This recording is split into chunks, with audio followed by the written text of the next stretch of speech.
Ay, tama na yan, tama na yan. Grabe, lakas na ng hangin ngayon, no? Medyo malamig na ngayon, mga kainis. Kung napapansin nyo yung hangin. Tsaka kung napapansin nyo naman, nakasuot ako ng ng sweatshirt. Winter, spring, summer, or fall. Tuloy ang buhay sa Canada. At pagkagising ko ng alas 9, paglabas ko ngayon dito sa backyard natin, ramdam ko agad yung lamig, mga kainis. Nagpaparamdam na yung lamig ng fall. Fall, malapit na. So, ang fall ay September, third week ng September, mga kainis. 2 linggo na lang. Grabe. Second week na ng September ngayon, tapos na yung first week ng September. Bilis, no? Grabe. Napakabilis. Yan, paligid natin, mga kainags, sinusulyap-sulyapan ko na habang nakikita ko pa yung kulay ng mga damo, mga dahon.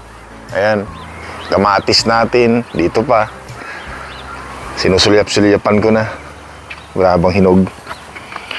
Wala. Ayun, meron na nahihinog yun. Mapapagkikita nyo yun, no? Yan, kulay. Nagkukulay orange yan. Orange, no?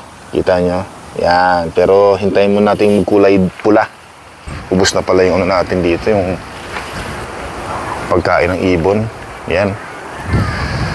Tapos napanood ko nga pala yung yung topic ng Spot Pinoy, mga kainags, tungkol sa retirement. Yan, saan daw ba magre-retire, sa Pilipinas o dito sa Canada? So ako kasi, mga kainags, ako tatanungin nyo, ang plano ko kasi talaga, gusto ko mag-retire sa Pilipinas, tapos babalik-balik na lang ako sa Canada. Yun ang gusto ko. Kasi ako sa akin kasi ako Canadian citizen na, mga kainags, Kaya medyo malakas ang loob ko na talagang magstay sa Pilipinas, tapos anytime na gusto kong bumalik ng Canada, makakabalik ako kasi nga Canadian citizen na tayo. Tapos yun, kasi ang inaalala ko, syempre ang inaalala naman ng mga matatanda, halimbawa, retirement ka, magre-retire ka na, nagkakaedad ka na, syempre, diyan na lumalabas yung mga sakit-sakit, di ba? Diyan mo na mararamdaman yung mga pang-aabuso natin sa ating katawan nung tayo'y malakas pa, nung tayo'y bata pa. Sabi nga nila, sa bandang huli, sa ating pagtanda, tayo sisingilin ng ating katawan. So, syempre, hindi naman natin masisisi ang sarili natin kasi kailangan nating mag-work hard habang tayo'y bata pa, habang tayo'y malakas pa, para maabot natin ang ating mga pangarap sa buhay. Pero syempre, sabi nga nila, pag sumobra tayo sa pag-aabuso sa ating katawan, merong kapalit yan. Yan. Pero alam nyo, mga kainis, ako sa totoo talaga, maaga akong nag-settled. Ibig sabihin nag-settled, maaga akong naglaylo. Yan. At my age of 41 years old, nung dumating yung family ko rito noong 2015, doon ako nag-start magbawas ng oras. Kasi naramdaman ko na Parang sabi ko, okay naman na kami, okay naman ako. Kasi sabi ko nga sa inyo, napaghandaan ko naman, napagplanuhan. Importante kasi yung plano, mga kainags. Importante yung plano talaga sa buhay. Napagplanuhan ko naman na sa pagdating nila rito sa Canada, tapos at my age of 41 years old, sabi ko, gusto ko mag-relax na.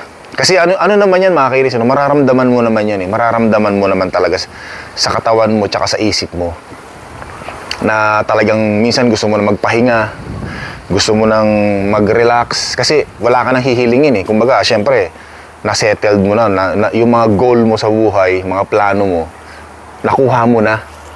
So, iba-iba naman tayo ng plano sa buhay, mga kainis. Iba-iba naman tayo ng goal, iba-iba naman tayo ng pangarap.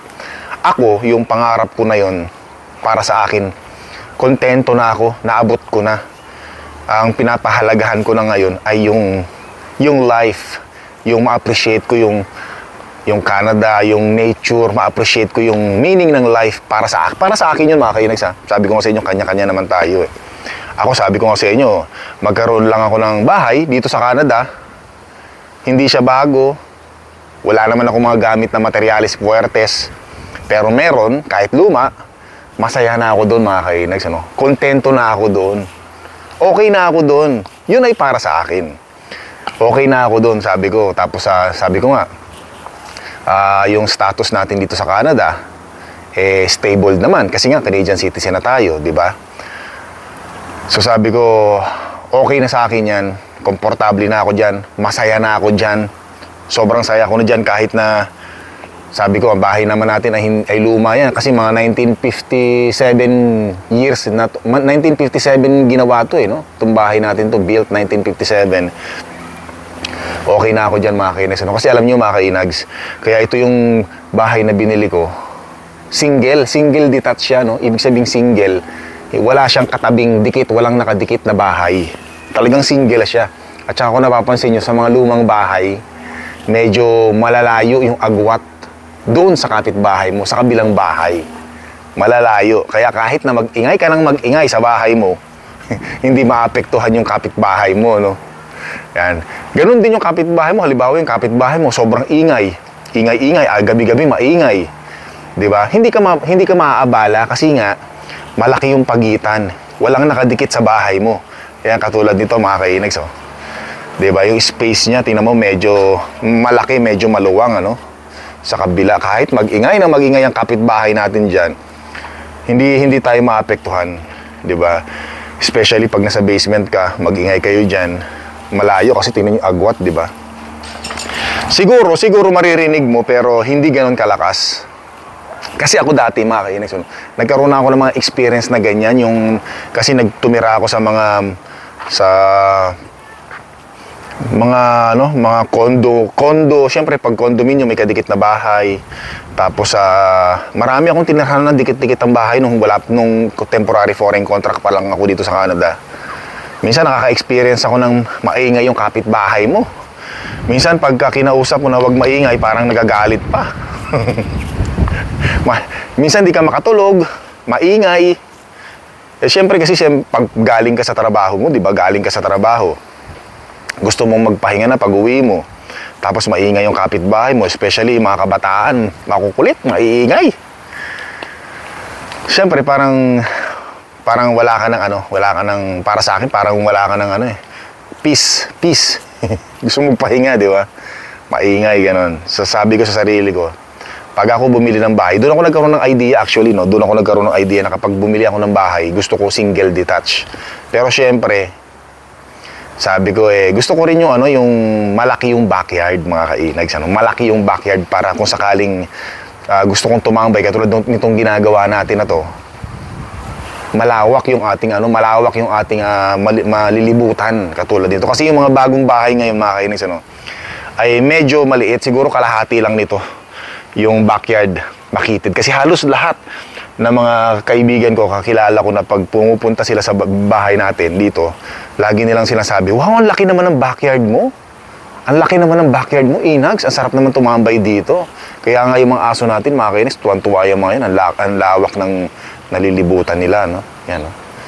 Yan. Kaya yan yung isa sa mga nagustuhan ko, bukod sa mura. Kasi siyempre, lumang bahay, no? Mura. Yan. Meron din namang mga single detached na bago na mura din. Pero sabi ko nga sa inyo, ang nagustuhan ko kasi dito sa bahay na to mga kainags, yung backyard niya malawak. Siyempre, medyo yung property tax natin medyo malaki-laki rin kahit papaano, no? Pero kaya naman. Tsaka siyempre ngayon mga kainags, ang presyo ng bahay na binabayaran natin ngayon ay tumaas kasi nga dahil tumaas ang mga porsyento ng mortgage ngayon. So, nadagdagan ako ng 300 kada buwan sa binabayaran ko. So, ang binabayad ko dito sa bahay dati, mga kainis, 1,600, kasama na yung property tax sa 1,600. Since tumaas ang percentage ng bahay, nung nag-renew ako ng mortgage, naging 1,900 na ngayon kasama na yung mortgage. Which is, okay pa naman. Awa ng Panginoon. Tapos, balik tayo doon sa usapan, mga kainis. Yun na nga. Sabi ko, it's time na siguro para mag-balance na ako sa buhay ko kasi parang napagod na rin ako mga kainags, stress na rin ako, especially nung nag-a-apply pa lang tayo ng permanent residency, nung temporary foreign contract workers tayo. Yung stress na dinulot ng pagiging temporary foreign contract workers natin dito. Grabe rin, yung status natin paiba-iba katulad nung nangyayari ngayon, 'di ba? Paiba-iba, apektado yung mga temporary residents.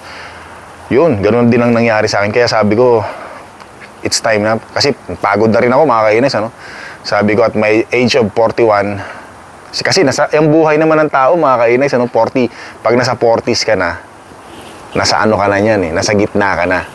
nasa gitna na yung edad mo. Kaya dapat kahit papaano, yung mga the rest, paakyat ng edad natin ay ma-enjoy na natin. Kaya nandun na ako ngayon mga kainags. Kaya nga sabi ko sa inyo, ini-enjoy ko na. Punta nga pala tayo sa October 4 and 5 sa Calgary, Southeast. Yan, kasama natin ang Spot Pinoy, tsaka sila Alwin at Emma, at ang iba pang mga kapwa natin na YouTuber, na vlogger. Pupunta rin sila roon sa Calgary.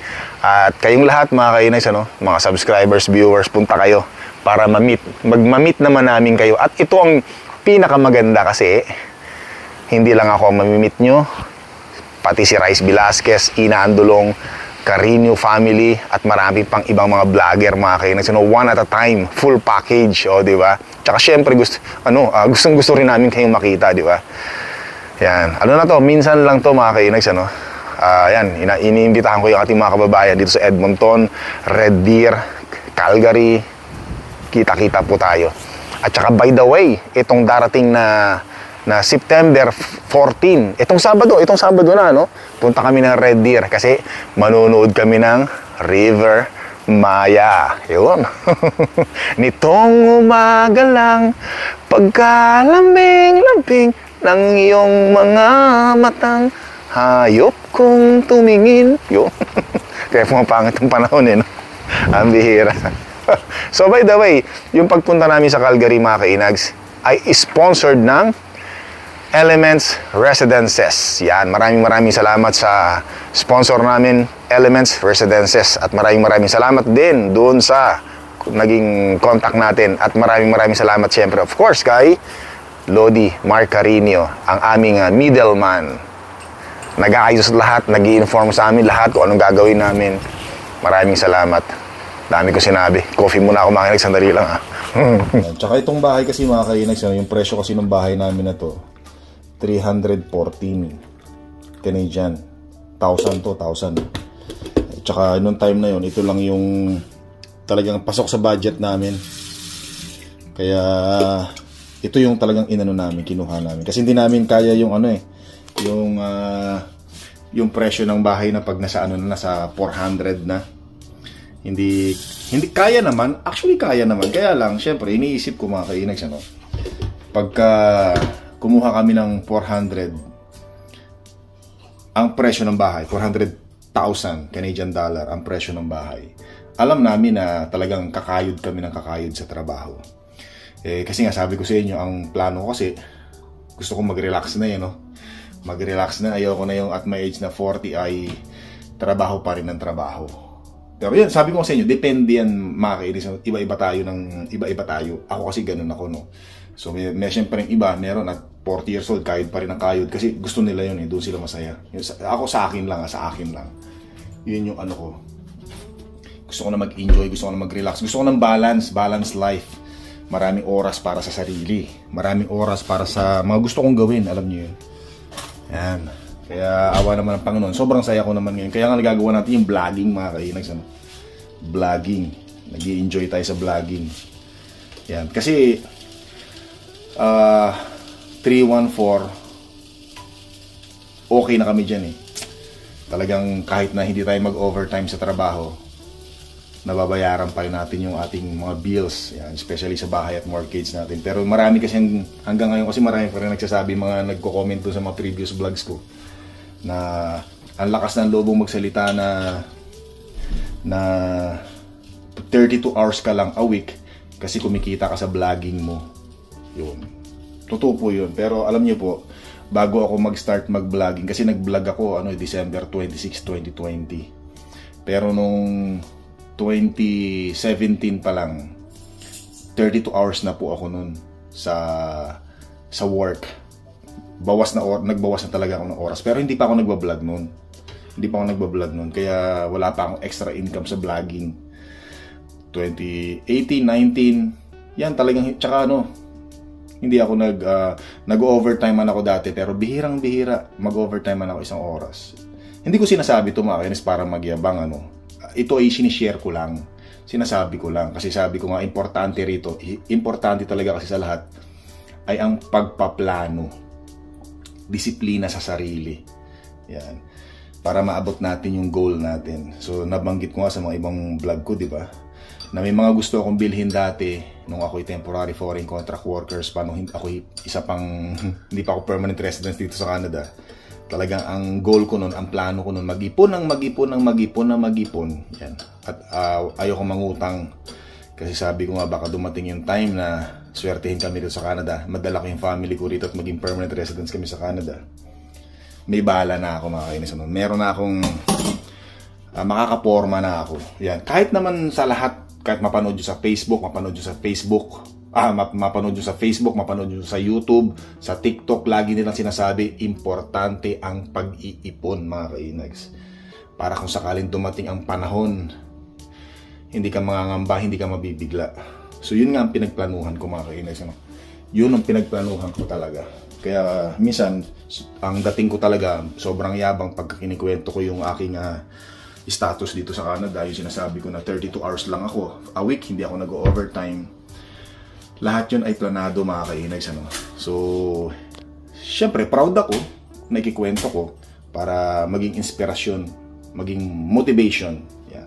Pero siguro, yun nga, ang dating sa iba siguro, pinagyayabang ko. Pero proud po kasi ako. Proud ako. Yan. Pero ano naman, inom mo na coffee. Tumatanggap naman ako ng ng mga bad comments mga kainags. Tinatanggap ko yan. At welcome po yan. Welcome. Especially, syempre, good comments yan. Good vibes lang tayo mga kainags. Paano kumakaupo? Nandiyan ka na naman. Pagkain na naman hinihintay mo. Halika na. Kasi Kuya Sayan, halika na. Bibigay ko lang sa'yo. Let's go. Come here. Kaya yun mga kainags, kasi sa Pilipinas, syempre, pag nagkasakit ka, dapat may pera ka nga. Unlike dito sa Canada, maganda ang healthcare natin dito. Diba? Alam naman natin, punta lang tayo sa ospital or saan mang clinic. Asikasuhin tayo dyan, di ba? So, hindi na tayo magbabayad, labas na lang tayo. Although sabi nila, nagbabayad naman daw tayo ng tax sa tax natin para sa mga medical natin. Pero, at least, merong napupuntahan kung magkano man yung kinakalta sa atin. At para sa akin, mga kainis, hindi ko naman nararamdaman yung kinakalta sa akin kung kinakaltasan man tayo sa healthcare natin. Hindi ko naman nararamdaman. Tsaka importante nun, at least meron napupuntahan para kung sakaling kailanganin ng iba na nandito sa Canada, at especially pag kinailangan natin ng family natin. Diba? At least meron napupuntahan kung saan man